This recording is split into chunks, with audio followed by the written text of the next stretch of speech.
God, I love politics. I I swear I get a woody looking at the political stuff and thinking through how these guys have to process this information in order to get them from point A to point B, because it's not without consequence.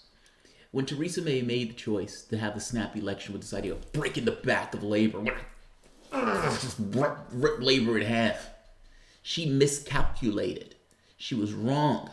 And not just wrong, she got her back broken. Where Tory had a strong majority, well, no longer. Tory, for the most part, are using the DUP in order to prop that government up. She's barely able to keep that government going.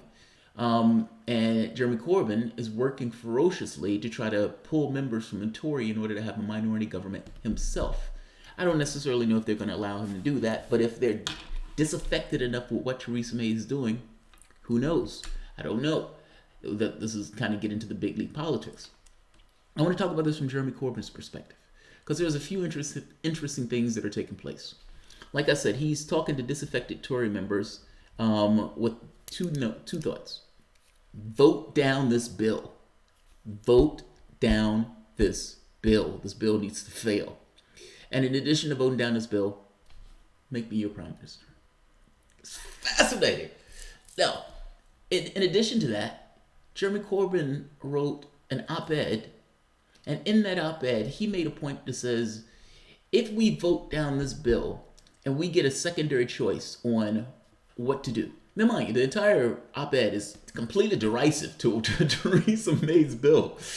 But of course it's going to be derisive towards her bill, because he's trying to put a knife in that bill, and he's trying to, as he puts that knife in the bill, he's trying to pull his body up over the thing. Here's the thing. In this op-ed, he makes a point of all options are on the table. Do you mean all options on the table? Well, I said all options on the table. I meant all options on the table, which means a second referendum is potentially on the table. Now, you can imagine that the Remainers got a bit wet when they heard this bit of information. Tony Blair, Tom Watson touching themselves in the bathroom. Now, but in this case, this is a consequence. If Jeremy Corbyn goes through, your country, supposedly a democracy or a representative government, goes out and has a referendum, direct democracy. We are not going to be avatars of it, meaning the will of the public is not going to be filtered through the political space itself. We are going to ask the public, because this choice is too big for us to make on our own. We will ask the public what the public wants. The public, whatever you want to think of the campaign, whether you want to think it was racist, sexist, or whatever, the public said, we want to leave. Now, mind you, the public did this, I would argue, because they were angry, because of austerity, because of all sorts of reasons that didn't necessarily have anything to do with the vote itself. It was kind of this expression of rage and anger, in the same way France is now erupting, in the same way Trump got elected, the same way Bolsonaro got elected, in the same way the 5-Star Movement got elected, and various places throughout Europe. I guess I'm making the point that you had a vote, you had a referendum, you asked the public a question on what the public wanted to do, and in this massive number of people, this massive turnout, they come out and say, we want to go. Now, are you a representative government or not? And if you are representative government, if you are democracy, then your government is stuck with the unenviable task of carrying out that order. Meaning, the only thing your government can say at that point is, we understand what you want, we disagree with this, but we understand what you want, we will carry out what you want us to do. It didn't necessarily have to be carried out in this way. There were various ways where this could have been carried out. A Labor government might have taken a different tact. But either way, it still need to be carried out. Because, after all, your status as a democracy is on the line. Now, having a second referendum and having these multiple referendums is essentially ignoring the will of that first vote. The idea that you continuously have referendums until you get the answer you want, it seems maddening to me. That seems like a fail to me.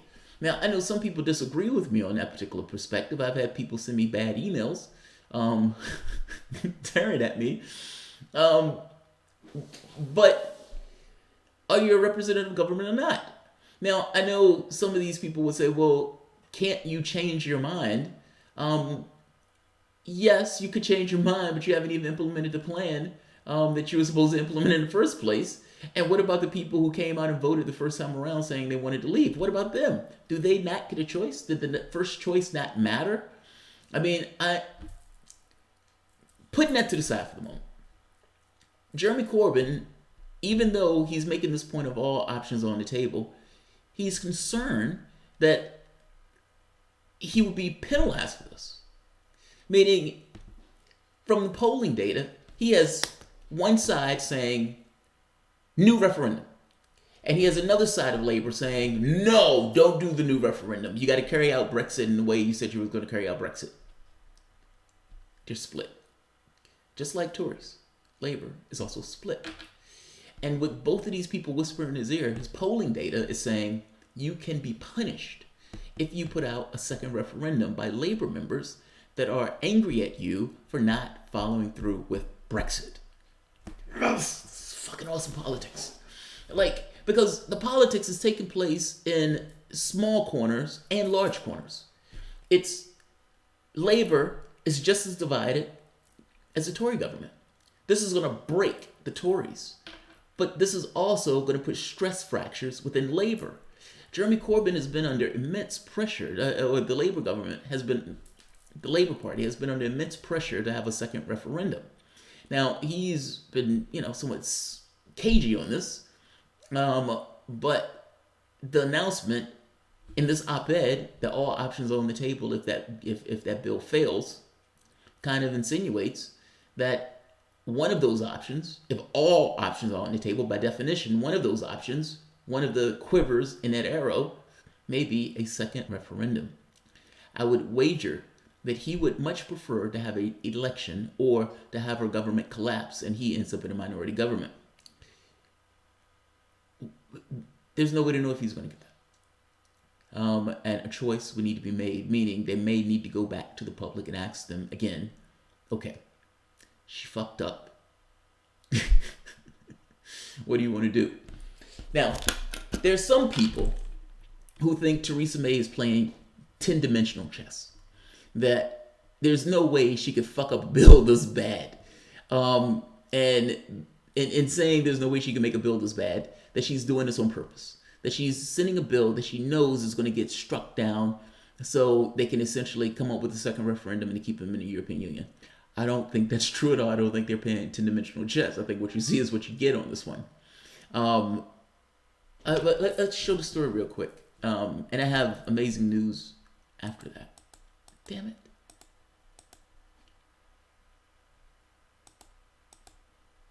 Streamlabs has a tendency sometimes to there we are. All right. So this part. So first part.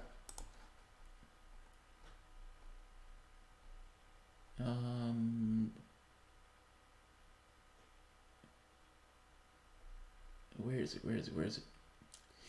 It came as Labour leader Jeremy Corbyn said he would consider delaying Brexit exit from the European Union and negotiate a better deal if his party came to power.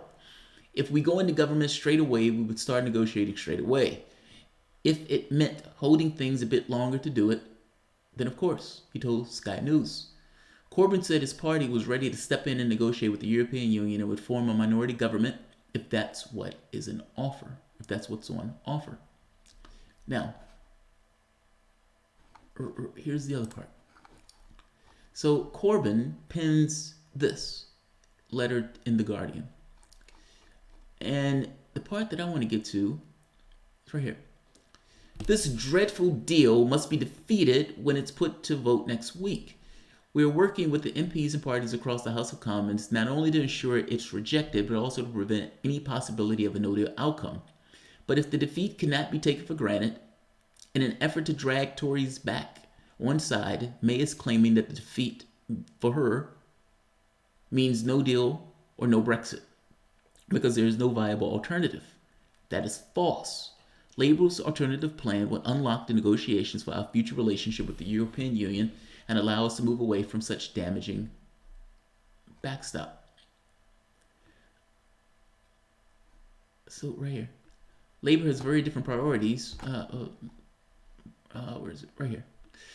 In the past, the stakes cannot be higher. If the Prime Minister deal is defeated, the government will have lost its majority on the most important issue facing the country and lost its ability to govern. The best outcome in these circumstances will be let the country decide on the way ahead and the best team to lead it. That means a general election. Now, I know that's what you want because you know you'll win that. In the past, the defeat, and by the way, a general election removes that fear of a backlash from not carrying out Brexit, because you don't have to deal with this question of whether or not you're going to carry out Brexit, because it's not a second referendum at that point. It's just a general election. In the past, a defeat of such seriousness as made down faces would have meant an automatic election. But if under the current rules we cannot get an election, all options must be on the table. That line, in and of itself, sent shivers down a lot of people's spine. Those should include Labour's alternative, and as the conference decided in September, the option of campaigning for a public vote to break the deadlock. Do you have another third vote to have a tiebreaker? 2 years ago, people voted to remain because they wanted an open, international relationship with Europe in a multicultural society. Many voted to leave out of anger at the way the political class is left behind with crumbling infrastructure and low-paid jobs, insecure jobs. Our job is to unite people with a plan that works for the whole country. Now, this argument that he's making here is trying to assuage this issue of no deal. It's, look, you guys voted not because you wanted to leave per se, but because you were angry about the way that things were. We are going to put through a different process. So if you have a second referendum, don't hit us. We're going to do a better job in this case. I'm not convinced that Jeremy Corbyn even wants to stay in the European Union. Because again, if he can't implement his particular plan, then why is he trying to stay in the European Union? Right here, Business Insider. Jeremy Corbyn feels a Brexit betrayal backlash if he backs a people's vote. And he should. Sources close to Jeremy Corbyn tell Business Insider that the party risks a damaging backlash if it opts to a second Brexit referendum. The Labour Party is under growing pressure at all levels for the party to back a so-called people's vote. Corbyn advisors are split on the issue, with some urging him to join the senior Labour figures like Tom Watson, can't stand him, and Labour Mayor Sadiq Khan in explicitly backing a new vote. However, allies of Corbyn tell Business Insider that private polling and focus groups conducted by the party suggest that doing so risks preventing Labour from winning the next general election. Oh, decisions. This is phenomenal. This is absolutely fascinating. So it's like, what do? Do you have that second referendum knowing that you may lose based on the polling and polling data that's taking place? Or do you pursue the plan that your country told you to pursue, which is the Brexit, despite the pressure that's being mounted by certain factions of the Labour coalition that wants to have another referendum? Fucking phenomenal politics. It's utter phenomenal politics. So I have good news. Aaron Matei is going to be on the show today at 6 p.m. There's a gentleman who is online, and there's a viral Russiagate narrative that has gone forward on Twitter. And he was on Twitter and he was kind of, knocking down part of it. And I sent him a tweet and I was like, hey, would you like to come on the show to discuss this? I mean, I'd love to have you on the show where you can knock this down. So he is going to come on the show and he's going to debunk the Russiagate stuff that is apparently going viral on Twitter. So that should be an amazing thing. If you guys enjoy the content, please feel free to share, like, subscribe. You can always support through PayPal or Patreon. Thanks all. I'll see you shortly.